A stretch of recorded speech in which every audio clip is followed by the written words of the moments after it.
জগদীশপুর দরবার শরীফের পক্ষ থেকে ৭৯তম হজরত পীর আলা বক্সা রহমাতুল্লাহ আলাই দাদা পীর কেবলার বার্ষিক উরুস মোবারক উপলক্ষে সমস্ত মুরিদ এবং ভক্ত আশিকগণকে জানাই উরুস মোবারক। প্রতি বৎসরের ন্যায় এবৎসরেও দাদা পীর কেবলার বার্ষিক উরুস মোবারক আলহামদুলিল্লাহ আজকে অনুষ্ঠিত হচ্ছে।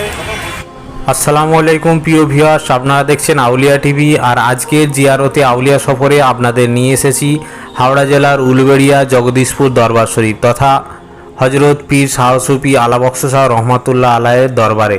তো ওনার এখানে ৬৯তম উরুস মোবারক হচ্ছে।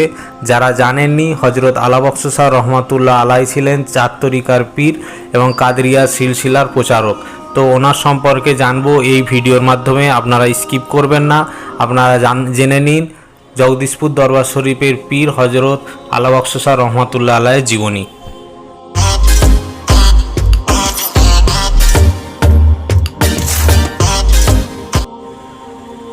আসসালামু আলাইকুম। এখন আমরা আছি হাওড়া জেলার উলবেড়িয়া জগদীশপুর দরবার শরীফ তথা শাহ সুফি পীর হজরত আলা বক্স শাহ রহমাতুল্লাহ আলাইয়ের দরবার শরীফে। এখানে চলছে হজরত আলা বক্স শাহ রহমাতুল্লাহ আলাইয়ের ওফাত দিবস উপলক্ষে ৭৯তম উরুস মোবারক। আমরা এখন এসে পৌঁছেছি জগদীশপুর দরবার শরীফে। আর আপনাদের জানাচ্ছি, হজরত আলা বক্স শাহ রহমাতুল্লাহ আলাই ছিলেন তৎকালীন আধ্যাত্মিক জগতের শিরোমণি। তিনি ছিলেন একজন আধ্যাত্মিক পথ প্রদর্শক বা শিক্ষক, যিনি সুফিবাদে মুরিদ বা শিষ্যকে আধ্যাত্মিক পথে পরিচালিত করেন। তিনি সর্বদা তেনার শিষ্য বা মুরিদদের আল্লাহর হুকুম ও রসুল সাল্লাহ সাল্লামের ওসিয়তের ওপর দৃঢ় বিশ্বাস আনার কথা বলতেন। তিনি দিনের ক্রিয়াকলাপ বা সুফিবাদের প্রচারের সাথে সাথে সামাজিক কাজের সাথেও খ্যাতি বা জ্ঞান অর্জন করেছিলেন। আর এই হলোই সেই শাহ সুফি পীর হজরত আলা বক্স শাহ রহমাতুল্লাহ আলাই, যেনার দরবার শরীফ, যেনার মাজার শরীফ এটা আজকে চলছে ৭৯তম ওফাত দিবস। আর এই ৭৯তম ওফাত দিবস উপলক্ষে হজরত আলা বক্স শাহ রহমাতুল্লাহ আলাই সম্পর্কে কিছু তথ্য আপনাদের জানাচ্ছি। ওনার জন্ম বা আবির্ভাব হয়েছিলেন ১৮৬৮ খ্রিস্টাব্দে এবং ওফাত গ্রহণ করেন ২৩শে মার্চ ১৯৪৮ খ্রিস্টাব্দে। আর তেনার পীর ছিলেন মোর্শেদ হজরত সাজ্জাদ হোসেন শাহ রহমাতুল্লাহ আলাই।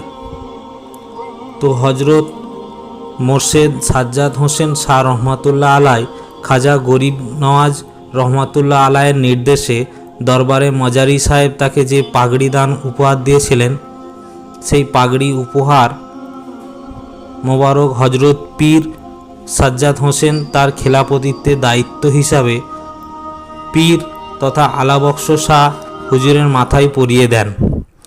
তো সেই হজরত আলা বক্স শাহ রহমাতুল্লাহের ওসিয়ত হিসাবে তিনি ওসিয়ত করেছিলেন, তেনার কেরামতির মাধ্যমে তিনি বলেছিলেন যে আমি যখন ওফাত গ্রহণ করব, ওই পাগড়ি যেন আমার মাথায় দেওয়া অবস্থাতেই আমাকে দাফন করা হয়। তো তেনার ওসিয়ত অনুযায়ী ওনার পাগড়ি ওনার মাথায় দেওয়ার পরে ওনাকে দাফন করা হয়েছিল এবং সেই পাগড়ি সমেত লাশ মোবারক, হুজুর পাকের লাশ মোবারক এই মাজার শরীফের ভিতরে আসে। আর আপনাদের আজকে দেখাচ্ছি ৬৯তম ওফাত দিবস উপলক্ষে উরুস মোবারক। আর এই সেই দাদা পীর তথা শাহ সুফি হজরত আলা বক্স শাহ রহমাতুল্লাহ আলাইয়ের মাজার শরীফ, মাজারকে কেন্দ্র করে আজকে উরুস মোবারক উপলক্ষে নিত্য নতুন নিত্যদিনের অনুষ্ঠান, সামাজিক ও আধ্যাত্মিক অনুষ্ঠান এখানে পরিচালিত হচ্ছে। জাতি, ধর্ম, বর্ণ নির্বিশেষে সকলেই ছিলেন আমার আপনার পীর হজরত আলা বক্স শাহ রহমাতুল্লাহ আলাইয়ের খুব ঘনিষ্ঠ কাছের মুরিদ বা শিষ্য।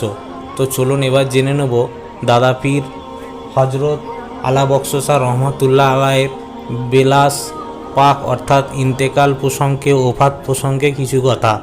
১৩৫৪ বঙ্গাব্দে ১৮ই চৈত্র তিনি অসুস্থতা বোধ করেন। তার পুত্র ভাগনা মুরিদগণ চিকিৎসকের কথা বললে তিনি ডাক্তারের সাহায্য নিতে অস্বীকার করেন। তাদের পীড়াপিড়িতে তিনি সম্মতি দান করেন। ডাক্তার আড্ডি এসে তার কোনো পালস দেখতে পেলেন না, অথচ দাদা পীরের উপস্থিতি সকলের সঙ্গে কথা বলে চলেছেন। ডাক্তারবাবু পরম বিস্ময়ে হতবাক হয়ে গিয়ে তার বাড়ি ফিরে যান। হুজরায় বা তেনার বাসস্থান ক্ষেত্র থেকে হজরত শাহ সুফি আলা বখশ শাহ রহমতুল্লাহ আলাই তাঁর সন্তান ও মুরিদদের প্রয়োজনীয় অন্তিম নির্দেশ দিতে থাকেন। চলে এলো 9 চৈত্র 10ই জামাদিল আওয়াল রাত। মজলিসে চাঁদের 11 তারিখ পালনের ক্রিয়াকলাপ পালিত হচ্ছে। হজরত পীর দাদা তার হুজরা পাকের সাহিত্য থেকে সবই শুনছেন। সারা রাত 11 শরীফের লোক জেগে আছেন। 10ই চৈত্র মঙ্গলবার সকালে তিনি নির্দেশ দেন তার অন্তিমকালের ঘটনা যেন সাইডিয়ার জানানো না হয়, কারণ তার প্রিয় মুরিদ আদম খাঁ আজই ইন্তেকাল করবে।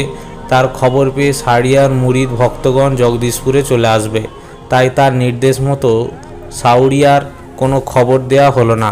তিনি আরও জানালেন যে এই 10ই চৈত্র 11ই জামাদিল আওয়াল দিনে তার বন্ধু নাজির সাহেবের শ্যালক ও তার মোল্লাজি ইন্তেকাল করবে।